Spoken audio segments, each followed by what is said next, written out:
most of the professional work male dominated. তো তারপরে রাস্তাঘাটেও যখন আমরা বাসে চড়ছি হয়তো বা যাচ্ছি ইটস কোয়াইট ইন্টিমিডেটিং। আর অনলাইনে তো ওই সেফটি সিকিউরিটিটা হয়তো বা নাই, যেটা হয়তো বা সামনাসামনি মানুষের বিকজ অফ আচরণ বিচরণ কালচার ওনারা হয়তো বা মানে কিছু না হবে। কিন্তু আমার মনে হয় এইটার দিক দিয়ে ডেফিনেটলি প্রথম দিক দিয়ে যদি আমরা শুরু করি, under 25 women they face the most amount of online and offline.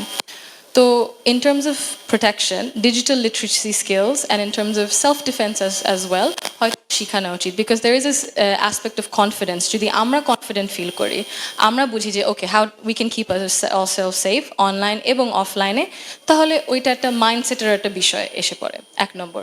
দুই নম্বর হচ্ছে in terms of legal protection, আমরা আবার বলবো বিভিন্ন ধরনের আইন করা হয় কিন্তু ইমপ্লিমেন্টেশনও হয় না। এটা আমরা কোর্ট সিস্টেমেও দেখতে পারছি।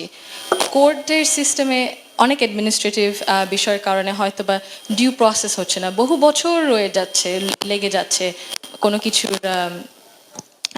দাবি, কোনো কিছু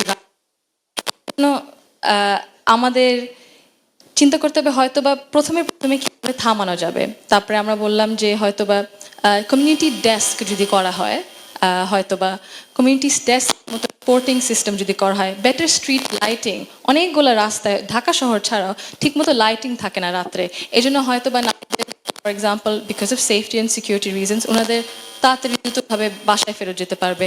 তো আরও ঘন্টা যদি ওনারা কাজ করতে পারতেন তাহলে হয়তো বা প্রফেশনালি ওনারা ক্লাইম করতে পারেন, আরও কিছু আর্নও করতে পারতেন পরিবারের জন্য।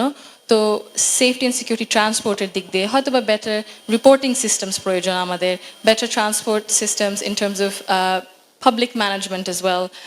ওই দিক থেকে কয়েকটা জিনিস, লিগাল প্রোটেকশনস আমাদের it comes from more sort of administrative matter. I think আমাদের অনেক আইন আছে, কিন্তু যদি again silos এর মতো, if they act as silos and not an integrated framework into how to protect women from harassment, from difficulties, from violence, তাহলে সেটা হবে না। তো সাইলোজ না করে হয়তো বা পুরো জিনিসটা আমরা যদি বিছিয়ে দেই, তারপরে দেখি হাউ দিস ওয়ার্ক একটা ইকোসিস্টেম ভাবে, তাহলে ভালো হবে। কিন্তু মেইন জিনিসটা হচ্ছে নারীদেরকে ইনক্লুড করতে in this decision making, in this understanding of how this ecosystem works. এইটা যদি প্রথম থেকে না শুরু করা হয় তাহলে ওই দৃষ্টিটা থাকবে না যে how does this actually affect us day to day. So women should lead this protection.